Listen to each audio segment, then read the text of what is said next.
2023년 3월에 공백이가 읽은 8권의 책 그리고 3권의 스페셜픽 도서 지금부터 바로 만나보도록 하겠습니다. 안녕하세요 여러분, 공백입니다. 오늘도 어김없이 월말 독서 정산 영상으로 돌아왔습니다. 2023년 3월에 공백이가 읽은 8권의 책 그리고 3권의 스페셜픽 도서 지금부터 바로 만나보도록 하겠습니다.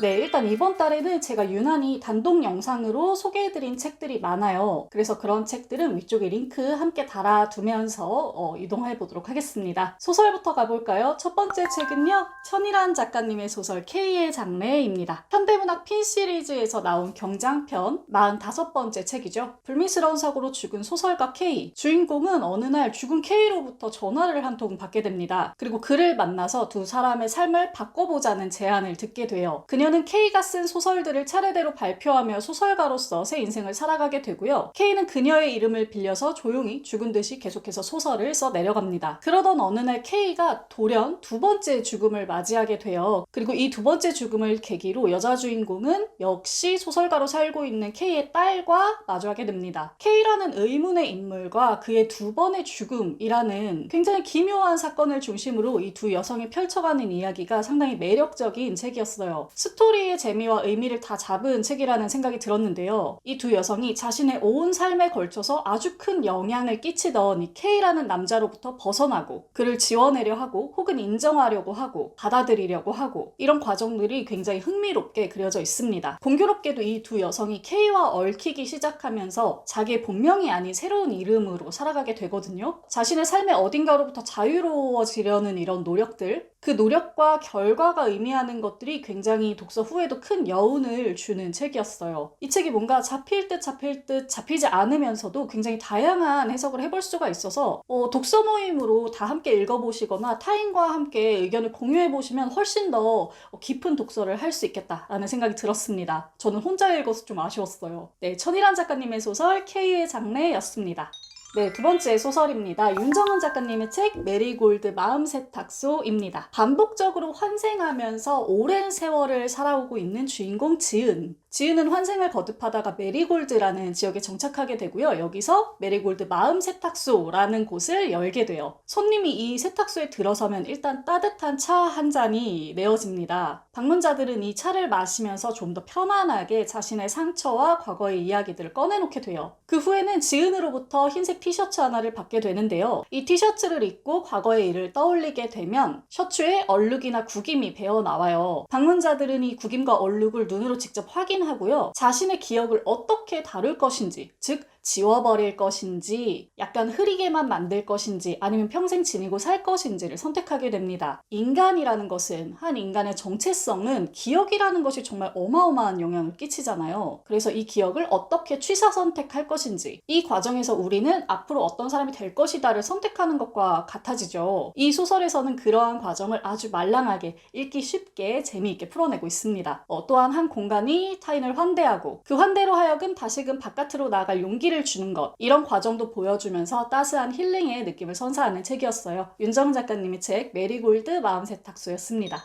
네, 다음 책도 소설입니다. 제가 이번 달 마지막까지 정말 열심히 붙잡고 있던 책이었어요. 미시마 유키오의 금각사입니다. 이번 달 저의 첫 번째 스페셜픽 도서예요. 아주 유명한 일본의 고전 소설이죠. 주인공인 미조구치는요, 아주 흉한 외모와 말을 더듬는 버릇을 컴플렉스로 가지고 있는 남성입니다. 이 미라는 기준이 자신과는 완전히 별개인, 완전히 대척점에 있는 것이라고 생각하고 있고요. 이 생각이 주는 어떤 그늘이 너무 짙어서 어릴 적에 해군사관학교에서 찾아온 멋진 선배의 단도에 이렇게 흠집을 내는 일도 서슴지 않았던 그런 캐릭터예요. 굉장히 어둡고 좀 눅눅한 마음을 가지고 있는 친구죠. 이런 미조구치는요, 스님이었던 아버지의 뜻에 따라서 한 절의 도제 스님, 즉 견습 스님으로 들어가게 돼요. 그가 들어간 절은 아버지가 평생 사랑하고 찬양에 맞지 않았던 아름다운 건축물인 금각사가 있는 절입니다. 미조구치는 이 금각사를 절대 미의 상징, 미의 결정체로 여기게 돼요.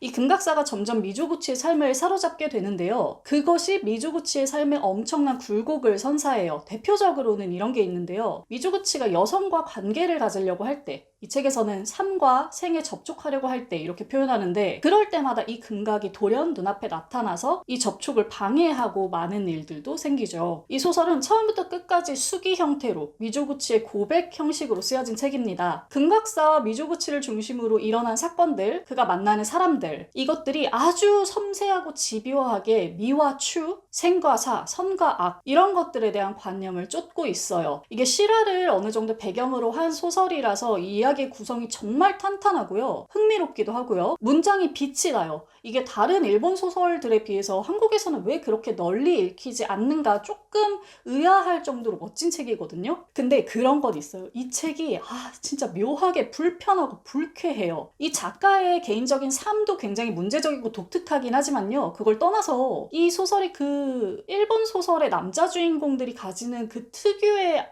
이상한 열패감이라든지 지나치게 어둡고 눅눅한 의식 같은 거, 그리고 여성을 그리는 방식이라든지 이런 게 사람을 되게 불편하게 해요. 저도 읽으면서 굉장히 양가적인 마음을 많이 느꼈거든요. 이런 거 진짜 싫다. 근데 너무 잘 썼어. 근데 불편하고 이 찝찝한 감정은 또 어쩔 수가 없다. 이런 식으로요. 이 책은 제가 올해 펼침 코너로 좀 깊게 리뷰해보고 싶어서 준비 중이긴 한데요. 아무래도 한 번 읽어서는 안 될 것 같아서 시간이 조금 걸릴 것 같아요. 자세히 한 번 더 읽으면서 뜯어보는 시간을 가져야 될 것 같습니다. 이런 미흡함과 불쾌함에도 불구하고 제가 이 소설을 스페셜 픽으로 꼽았잖아요. 그래서 두 번째 읽을 때 어떤 느낌일지 굉장히 더 기대가 되는 중입니다. 진짜 멋진 소설이었고요. 기회가 된다면 이 소설에서 제가 느꼈던 그런 묘한 감정들을 많은 분들과 함께 읽으면서 이야기를 해보면 좋겠다 라는 생각이 들었어요. 이번 달 저의 첫 번째 스페셜 픽 도서 미시마 유키오의 금각사였습니다.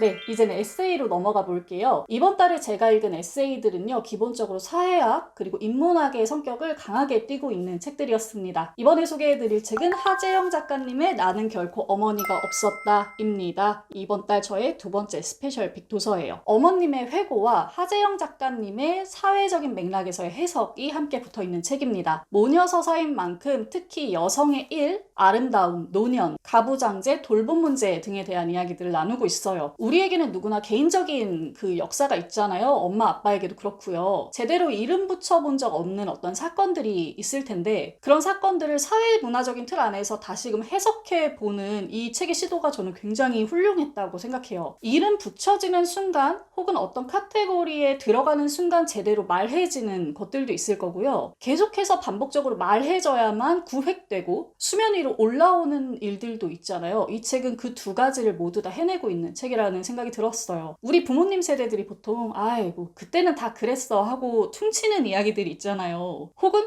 나는 그랬었는데 이게 뭐 그렇게 특별한 일인가? 라고 생각했던 이야기들, 그렇게 눌러담았던 이야기들이 얼마나 소중하고 가치 있는 이야기들인지, 이런 서사로부터 사회의 어떤 단면을 볼 수 있는지를 아주 잘 전해주는 책이었습니다. 이 책을 읽으면서 엄마와 저의 관계를 다시 생각해보고 내가 몰랐던 엄마의 이야기들을 들어보고 싶다는 생각을 가지게 된 게 또 다른 수학 중에 하나였어요. 이 책의 제목과 소개를 보고 남의 엄마? 남의 딸의 이야기가 나한테 그렇게 무슨 의미가 있겠는가? 이런 얘기 너무 평범하면서도 나는 별로 흥미없다, 이렇게 생각하시는 분들도 많을 텐데요. 정말 그게 아니다. 우리 모두에게 너무너무 유익한 책이었다. 남녀노소 가릴 것 없이. 이렇게 저는 꼭 말씀드리고 싶습니다. 이 책은 제가 너무 좋아서 꼭지별로 자세히 리뷰해둔 영상이 있어요. 위쪽에 링크 달아드릴게요. 꼭 시청해주시고 책도 읽어주시면 좋을 것 같습니다. 이번 달 저희 두 번째 스페셜 픽 도서 나는 결코 어머니가 없었다 였습니다.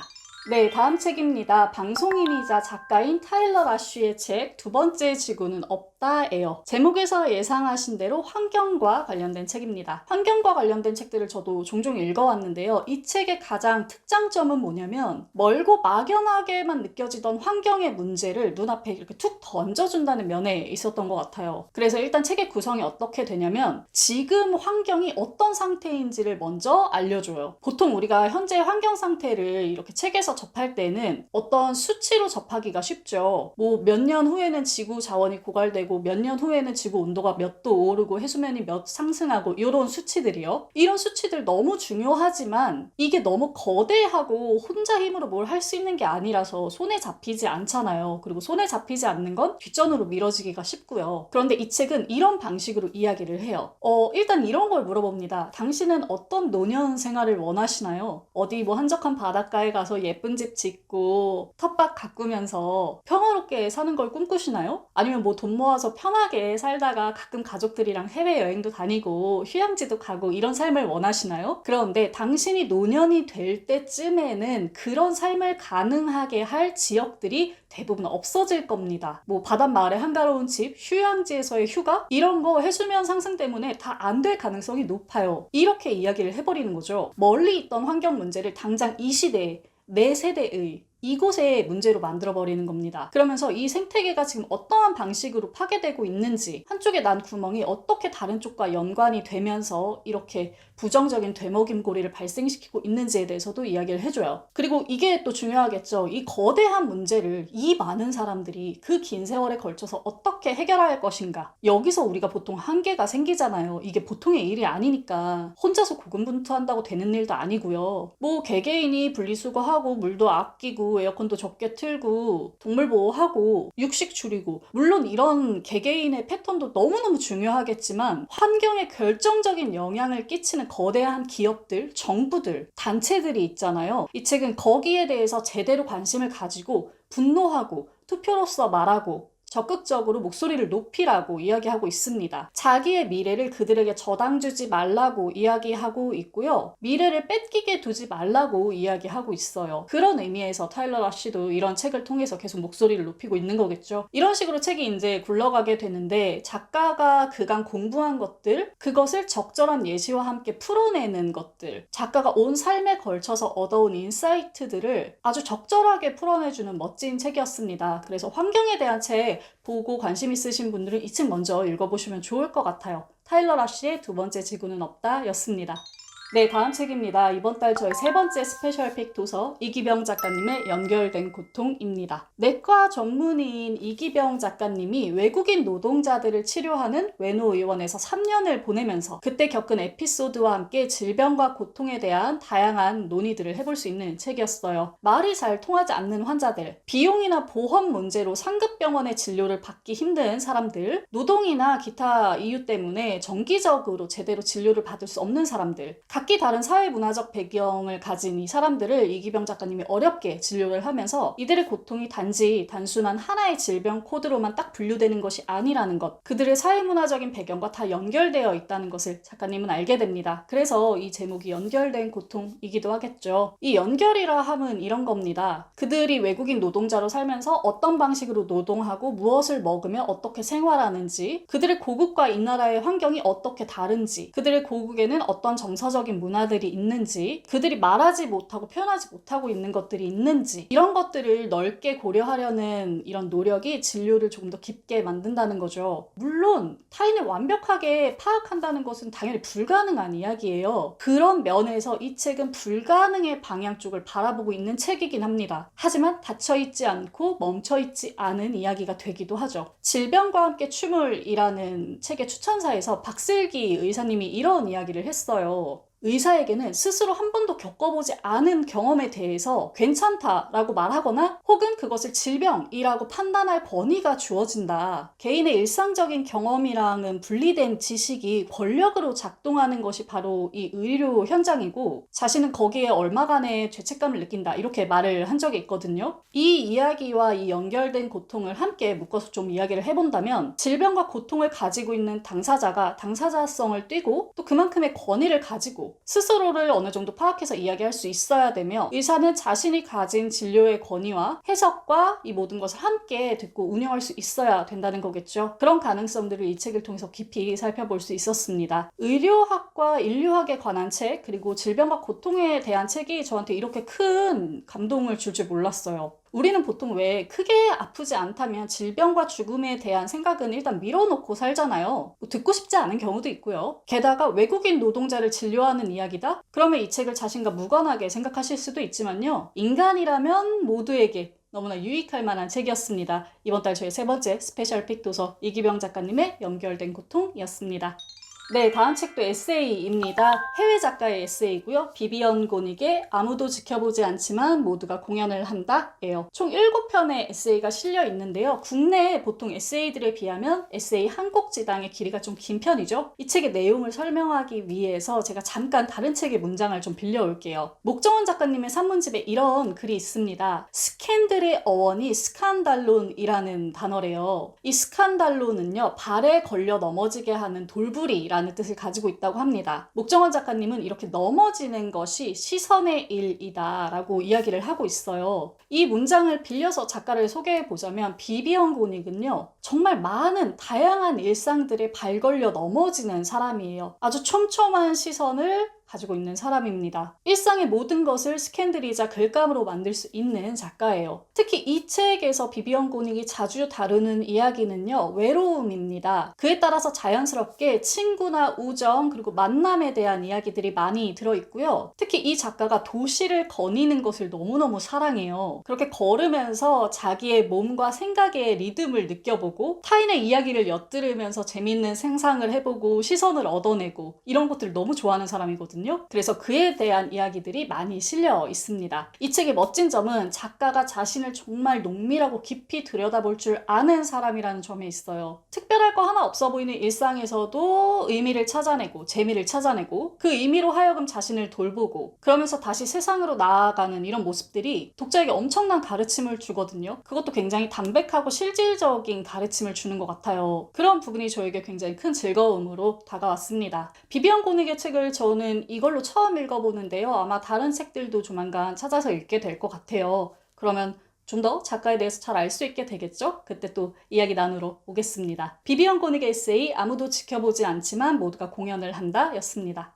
네, 이번 달 마지막 책입니다. 서은국 작가님의 책 행복의 기원이에요. 제목 그대로 행복의 비밀을 파헤쳐보는 행복론을 말하는 책입니다. 그런데 기존의 행복론 책들이 인간이 어떻게 하면 행복해질 수 있는가? 행복해지기 위해 우리는 무슨 노력을 해야 되나? 이런 거를 중점적으로 살펴보는 책들이었다면 이 책은 질문을 조금 바꿔서 인간에게 왜 행복이라는 감정이 필요했는가? 다윈의 진화론을 뿌리 삼아서 알아보는 책이라고 할 수 있겠습니다. 이 책에 따르면요, 행복이라는 감정은 일종의 미끼예요. 인간은 생존을 위해서 이 행복이라는 감정이 필요했고요. 행복을 미끼 삼아 인간이 얻어낸 것은 다름 아닌 사회성입니다. 이 호모사피엔스는 아주 오랜 세월 전에 다른 종에게는 없었던 사회성을 발달시켜서 이 지구에 군림하기 시작했죠. 함께 지내면서 먹이를 구하고 먹이를 저장했다가 나누고 서로의 양육을 돌보고 침입자를 처단하고 이동하고 이런 식으로 사회성을 발달시킨 것이 생존의 결정적인 원인이었다 보니까 그 사회적 활동을 하게끔 만들기 위해 행복이라는 감정이 필요했다는 거죠. 그래서 그 결과 내성적인 사람보다는 사회생활을 조금 더 즐기는 외향적인 사람들이 행복을 잘 느끼기가 용이하다 라고 이야기하고 있고요. 집단주의적 사회보다는 개인주의적 사회에서 행복을 더 느끼기 쉽다라고도 이야기하고 있어요. 이게 좀 의외일 수 있는데요. 집단주의적인 생각이 사회의 중요성을 강조하니까 이게 더 그 생존에 유리할 것 같잖아요. 그런데 집단주의적 사회 안에서는 개인의 자유가 축소되고 타인이 나의 비교 대상이나 경쟁 상대가 되기 쉽고 원하는 방식의 사회생활을 자유롭게 맺을 수가 없어서 행복에는 더 불리하다고 합니다. 재밌죠, 이런 것들. 행복에 대해서 굉장히 많은 이야기를 알게 해준 책이었어요. 근데 아쉽게도 이 책이 나온 지가 꽤 된 책인데다가 두께가 그렇게 두껍지 않거든요. 그래서 이 책에 뭔가 최신 연구의 이야기들과 더 많은 이야기들이 실려서 이 서은국 작가님이 다음 책을 빨리 내주셨으면 좋겠다라는 생각이 좀 들었습니다. 서은국 작가님의 행복의 기원이었어요.